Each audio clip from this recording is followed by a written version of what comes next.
Hey everyone, and welcome back. It's December 2nd, 2024, and wow, the AI news just keeps coming. It's honestly hard to even, keep up. Yeah, I know what you mean. It's a whirlwind out there. Right. So today we're going to try to break down some of the biggest stories that hit our radar this week. We've got lawsuits, new tech, and some seriously interesting research. So let's just dive right in, shall we? First up, we have to talk about this whole saga with Elon Musk and OpenAI. I'm sure you've seen the headlines. He's suing them again to try and stop them from going full for profit. Yeah, this is fascinating on a lot of levels. You have to remember that Musk was one of the co-founders of OpenAI, and their initial mission was to develop AI safely and responsibly to benefit all of humanity. But now with OpenAI moving towards this for-profit model, Musk has expressed some concerns. Yeah, it's a big shift, right? Going from a nonprofit to a company potentially beholden to shareholders. Oh. What do you think this shift means for the future of AI development? Well, that is the million-dollar question, isn't it? Some people argue that a for-profit structure could give OpenAI access to more resources and potentially speed up research and innovation, but others worry that profit might become the main driving force, potentially overshadowing ethical considerations. Yeah, it'll be interesting to see how it plays out. OpenAI has responded to the lawsuit, calling it baseless. But let's shift gears a bit and talk about access to data, because that plays a huge role in training these powerful AI models. AWS just announced they're opening physical outlets for data upload. Yeah, this is a pretty big deal, especially for businesses dealing with massive amounts of data. Imagine a large corporation with petabytes of information. Hmm. Transferring that data online can take ages and pose security risks. It does seem kind of counterintuitive, though, right, in our hyper-connected world, to be physically transporting data. Exactly, but that's what makes this announcement so interesting. AWS is bridging the gap between the physical and digital realms, offering a faster and potentially more secure way to get data into the cloud. It's a pretty unique solution to a very real challenge. Okay, that makes sense. But even with all this data-fueling advancements, AI still isn't perfect. There have been some reports about ChatGPT's search feature giving out inaccurate information. What should people keep in mind as they use these AI tools? Well, it's crucial to remember that AI, especially right now, is a tool, not an oracle. It's still under development, so it's important to approach any information it provides with a healthy dose of skepticism. Double-check sources, use your critical thinking skills, and don't just accept everything at face value. Excellent advice. Now let's inject some of that classic deep dive excitement. We've got some cool tech to talk about. Intel has leaked some impressive specs for their new Arc B570 GPU. Also, the browser company is teasing a new AI-powered browser called Dia. What has you more intrigued? Ooh, that's a tough one. I have to say, though, the idea of Dia has me pretty fascinated. We're so accustomed to interacting with the internet in a certain way, but an AI-powered browser could completely change the game. Imagine a browser that learns your interests, anticipates your needs, and helps you synthesize complex information. It's like having a research assistant built right in. Okay, that does sound pretty cool. Okay. But prepare to have your mind blown, because we need to talk about DeepMind's latest proposal, Socratic learning. Yes, this one is interesting. It's based on the concept of the Socratic method, where learning happens through dialogue and questioning. DeepMind is proposing that AI could essentially teach itself using this approach. So the AI would be having a conversation with itself, asking and answering questions to learn. That's wild. It does sound a bit like science fiction, doesn't it? But that's the potential here. Imagine an AI system capable of generating its own training scenarios through self-dialogue, constantly pushing its own boundaries of understanding. If they pull it off, the implications could be huge, right? More autonomous AI, faster learning, even better problem-solving abilities. Think about what that could mean for all sorts of fields. Exactly. It really highlights the potential for AI to not just process information, but to engage in a form of meta-learning, where it's constantly improving its own learning strategies. It's still early days, but it's definitely a development to watch. Speaking of game changers, Adobe just unveiled a new AI sound generation system. It's designed to sync audio with video with incredible accuracy. They're claiming it can match sound to visuals within zero point 0.8 seconds. Wow, that level of precision is remarkable. Think about how much time and effort goes into sound design for film, video games, even social media content. If this technology works as well as they say, it could be a massive time saver for creators. And potentially open up a whole new world of creative possibilities. It's mind-boggling to think about. And while Adobe is revolutionizing audio, we have another company, Black Forest Labs, making waves in the world of AI image generation. Apparently, they're on track to raise $200 million in funding just 4 months after launching. It's a sign of the times, right? Investors are pouring money into generative AI, and it's easy to see why. These technologies have the potential to reshape everything from entertainment to medicine. It feels like we're witnessing the birth of a new era, and everyone wants in on the action. But amidst all this excitement, we also need to remember that AI isn't just about progress and profit. There are ethical and legal considerations that we need to address, and today's news brings those issues front and center. A group of Canadian news companies is suing OpenAI, claiming their content was used to train AI models without permission. Yeah, this lawsuit is significant because it raises fundamental questions about intellectual property rights in the age of AI. How do we balance the need for vast amounts of data to train these models with the rights of creators and content owners? It's a complex issue, and one that courts will likely be grappling with for years to come. And it's not just legal battles. There are also concerns about the culture within OpenAI itself. One of their key policy leads, Rosie Campbell, resigned today, citing unsettling cultural changes within the company. That's definitely concerning.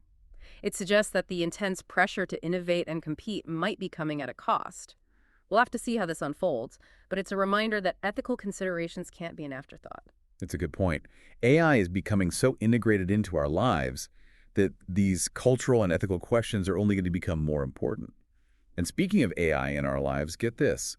A recent study by Wired found that over half of all long-form posts on LinkedIn are now AI generated. Oh, wow. It really shows how quickly these AI writing tools have infiltrated professional spaces. It makes you wonder, are we all just talking to bots in suits now? Huh.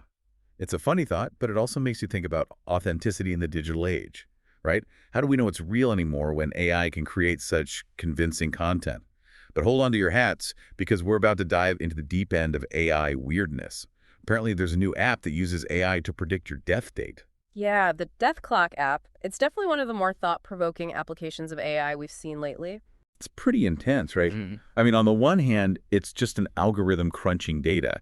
But on the other hand, it's tapping into some deep-seated human anxieties about mortality. I can't imagine getting a notification on my phone that says, you have 5 years left to live.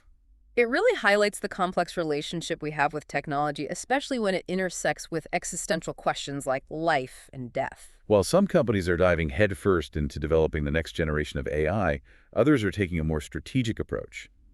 Inflection AI, for example, announced today that they're halting development of next-gen models to focus on refining their existing applications for business customers. This is a really interesting move. I think it speaks to the evolving landscape of the AI industry. They're essentially saying, we have powerful tools, let's make sure we're using them to their full potential before we create even more. It's a sign of maturity and maybe even a recognition that the race to be on the bleeding edge isn't always the most sustainable strategy. Especially in a market that's as competitive as AI. And speaking of competition, NVIDIA's stock has surged a whopping 207% this year. Much of that growth is attributed to the increasing demand for their AI hardware. It's a clear indicator of the economic forces driving AI development. The demand for computing power to train and run these models is skyrocketing, and companies like NVIDIA are reaping the rewards. And as that demand grows, so too will the number of AI applications in every aspect of our lives. Get ready, folks, because researchers Garlick and Fay predict that by 2050, we could have a staggering 648 million humanoid robots walking among us. That's like a robot for every 10 people on the planet. It's a mind-boggling prediction, isn't it? It brings up all sorts of questions about the future of work, social dynamics, even the very nature of what it means to be human in a world increasingly populated by intelligent machines. It's a lot to process, that's for sure. But before we get carried away with visions of a robot-filled future, we have to remember that with great power comes great responsibility. One of the most prominent voices sounding the alarm about the potential dangers of AI is Geoffrey Hinton, who's been called the godfather of AI. Hinton has expressed serious concerns about the open sourcing of large AI models. He even went as far as to compare it to making nuclear weapons readily available. That's a chilling comparison. Yeah. What exactly is he worried about? He's concerned that putting these incredibly powerful tools in the wrong hands could have catastrophic consequences. Imagine AI being used to develop autonomous weapon systems, generate incredibly convincing disinformation campaigns, or even manipulate financial markets with lightning speed. It's a sobering reminder that we need to approach AI development with a lot of thoughtfulness and caution. It's clear that we're at a pivotal moment in history. Absolutely. We're on the cusp of an AI revolution, and the choices we make now will determine the course of that revolution for generations to come. Welcome back to our deep dive into all this December 2nd AI news. Picking up right where we left off, And honestly, my brain is still buzzing from all the stuff we covered in part one. It's a lot to take in.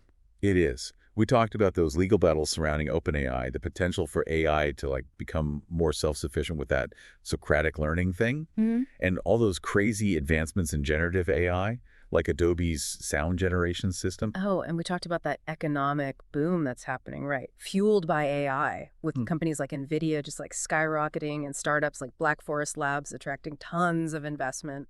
But we also have to acknowledge those downsides too. The ethical concerns, the potential for misuse, the need for responsible development, those are all important conversations we need to be having. Absolutely. You know, remember Geoffrey Hinton's warning about making those large AI models open source? That's a pretty sobering thought. It really is. It's kind of like giving everyone the nuclear launch codes, isn't it? It makes you realize how important those discussions are about ethical development and, governance and all that. Exactly. We need to think carefully about those potential consequences of unchecked AI development and make sure we're putting safeguards in place. For sure.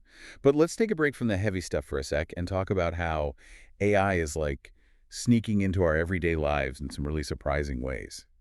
Remember that Wired study we mentioned? The one about how over half of long LinkedIn posts are AI generated. It's amazing, right? AI writing tools are everywhere now, and they're getting better all the time. It makes you wonder if everyone online is actually a bot now. And then there's that Death Clock app that uses AI to predict when you're going to die. The death clock, it's definitely sparked a lot of conversations. It has. It's kind of morbid when you think about it. Huh. But it raises some interesting questions about our relationship with technology and mortality and stuff. It's a good example of how AI can make us think about some deep philosophical questions. Like, is it right to use AI to predict something like death?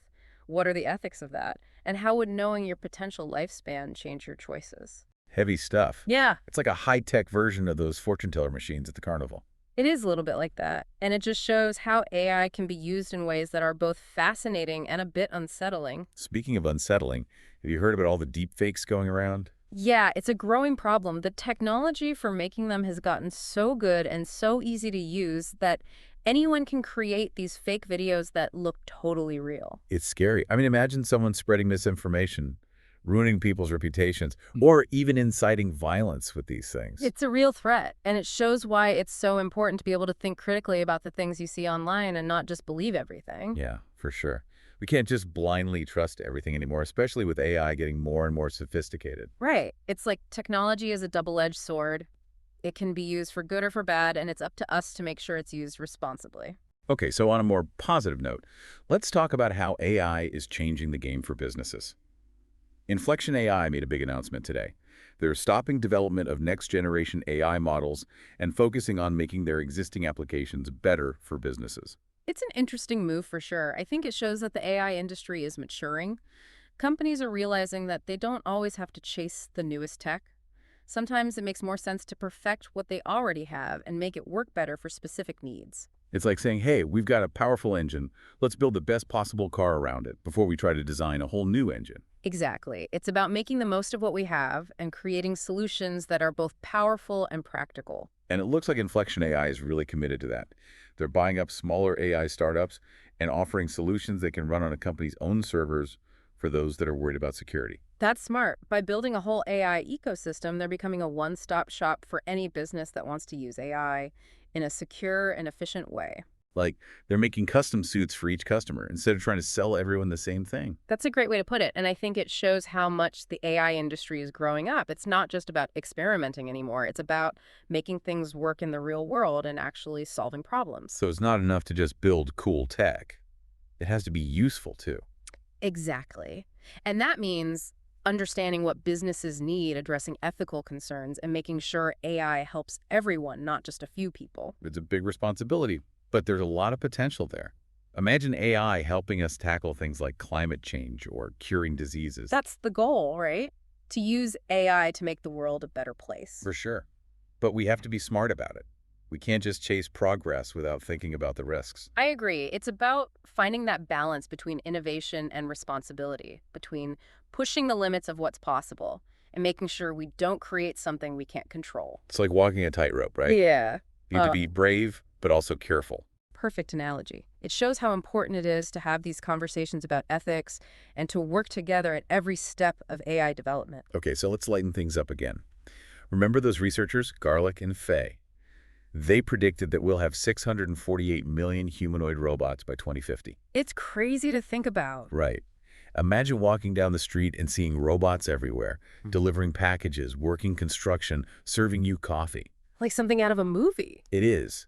And it raises so many questions. How will they interact with us? Will they take our jobs or create new ones? Will we be friends with robots? The possibilities are endless. Exciting and a little bit scary. Totally. Yeah. But it's a future we have to start thinking about. Now AI is developing so fast that it won't be long before this stuff becomes reality. And it's not just about robots. It's about how AI is changing everything about our world, from how we work to how we connect with each other. It's like we're exploring a whole new world and we don't know what we'll find. But it's going to be an amazing journey. It is.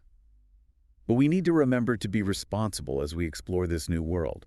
We need to make sure AI helps everyone, not just a select few. Absolutely. It's about making sure AI aligns with our values and makes life better for everyone. Okay, so I think it's time for a quick break. We'll be right back with the final part of our deep dive into all this December 2nd AI news. Welcome back to the show. Everyone's still with us. It's time for the final part of our deep dive into all this crazy December 2nd AI news. I don't know about you, but I'm still processing everything we've talked about. It has been a wild ride, that's for sure. From lawsuits to like those crazy predictions about the future. It feels like we've covered everything. We have, and the world of AI is moving so fast, it's almost impossible to keep up. Yeah, it really is. And with every new thing that comes out, there are even more questions, more challenges, more possibility. Yeah, exactly. So as we wrap up this episode, I'm curious, what stands out to you the most? What are your big takeaways from all the news we've gone over today?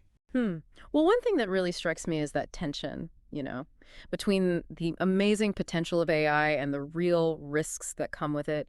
We see it everywhere in those legal battles and all the ethical debates, even in what's happening inside those AI companies. It does feel like we're at a crossroads, doesn't it? Like one path leads to AI helping us solve these huge problems facing humanity.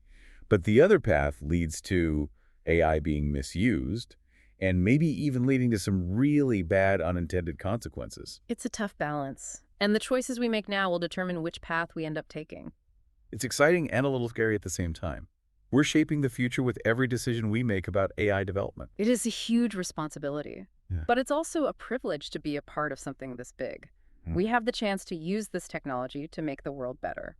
But we can't forget to be thoughtful about it. We can't just chase progress without thinking about the risks. Absolutely. We have to find that sweet spot, between innovation and responsibility, between pushing the limits and making sure we don't lose control. Like walking a tightrope. Exactly. You have to be brave, but you also have to be careful. And that's why it's so important to keep talking about these things, to collaborate and think about the ethical implications at every step. So to all of our listeners out there, what are your thoughts? What stood out to you the most today? What are you hoping for? What are you worried about when it comes to the future of AI? We want you to keep thinking about these things. Keep exploring this amazing and always changing field. The future of AI is being written right now, and it's a story we're all a part of writing. And that's a wrap on this episode of The Deep Dive. Thanks for joining us on this deep dive into the world of AI. It's been a wild ride. It has. Until next time, everyone, stay curious, stay informed, and keep asking those tough questions. And who knows, maybe tomorrow's AI news will be even crazier.